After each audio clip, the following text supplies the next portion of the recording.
রান্না করার সময় আমার ভিডিওটা কেটে গেছে, চার্জ ছিল না। আমি মাংসটা দিয়ে দিয়েছি, গরুর মাংসটা। এখন আমি বিরিয়ানিটা আমার রান্না হয়ে আসছে, নেড়ে দিচ্ছি। আজকে আমি আর সার্ভ করে দেখাবো না, কারণ আমার মোবাইলে ব্যাটারি চার্জ চলে গেছে, মোবাইল বন্ধ হয়ে যাচ্ছে। এই জন্য আজকে আমি এই পর্যন্ত আপনাদের দেখালাম। বিরিয়ানিটা অনেক ঝরঝরে, অনেক সুন্দর হয়েছে রান্না। আজকে আমরা এটাই খাবো, আর সাথে চপ বানিয়ে নিবো, আর বেগুন পুড়িয়ে সালাদ।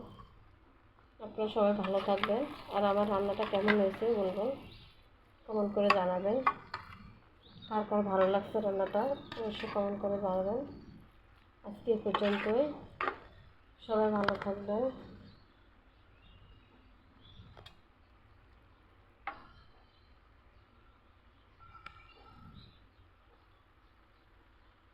সবাই আল্লাহ হাফেজ।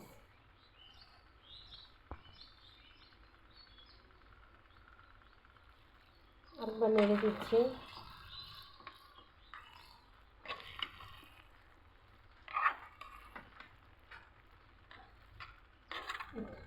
রোজার শেষে ইফতারের সময় এরকম গরম গরম বিরিয়ানি খেতে অনেক সুস্বাদু, মজা হবে।